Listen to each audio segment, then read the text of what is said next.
केदारनाथ धाम प्राचीन काल से हिंदू धर्म का पवित्र तीर्थ स्थल रहा है।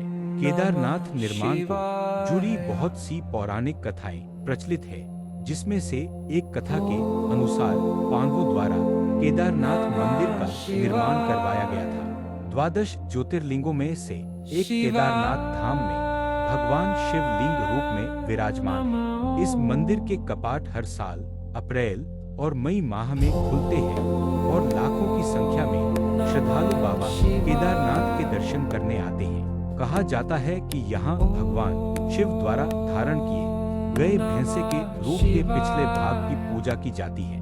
केदारनाथ धाम का उल्लेख स्कंद पुराण के केदार खंड में मिलता है, जिसके अनुसार केदार वह स्थान है जहाँ भगवान शिव अपने उलझे बालों से पवित्र गंगा को मुक्त करते हैं। केदारनाथ मंदिर से जुड़ी एक पौराणिक कथा के अनुसार महाभारत का युद्ध समाप्त होने के बाद पांडव सभी कौरव भाइयों और अन्य बंधुओं की हत्या के पाप से मुक्ति पाना चाहते थे, जिसके लिए वह भगवान शिव की खोज में हिमालय की ओर गए।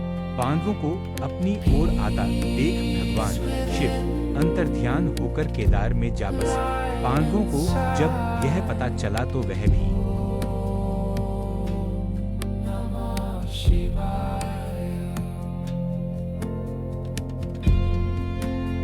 भगवान शिव के पीछे केदार पर्वत पहुंच गए। जब पांडव भी केदार पर्वत पहुंच गए तब उन्हें देख भगवान शिव ने एक भैंसे का रूप धारण कर लिया और पशुओं के बीच में चले गए। भगवान शिव के दर्शन पाने के लिए पांडवों ने एक योजना बनाई, जिसके बाद भीम ने विशाल रूप धारण कर अपने दोनों पैर केदार पर्वत के दोनों ओर फैला दिए। सभी पशु भीम के पैरों के बीच से गुजर गए, लेकिन भैंसे के रूप में भगवान शिव ने जैसे ही पैरों के नीचे से निकलने की कोशिश की, तभी भीम ने उन्हें पहचान लिया। भगवान शिव को पहचान कर भीम ने भैंसे को पकड़ना चाहा तो वह धरती में समाने लगा। तब भीम ने भैंसे का पिछला भाग कसकर पकड़ लिया।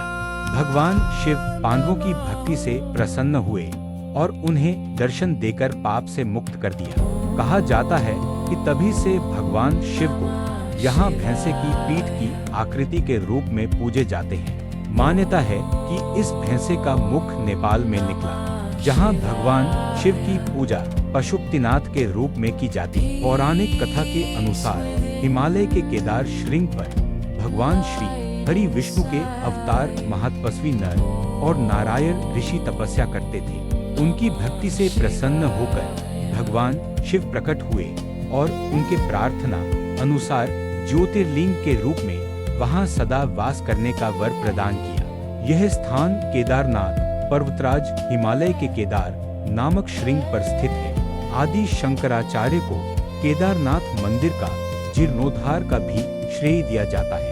इनकी समाधि मंदिर परिसर के ही पीछे है। मान्यता है कि शंकराचार्य यहाँ खुद ही धरती में समा गए थे। ये भी मान्यता है कि यहाँ आदि शंकराचार्य ने अपने अनुयायियों के लिए गर्म पानी का कुंड बनवाया था, ताकि वे सर्द मौसम से खुद का बचाव कर सकें।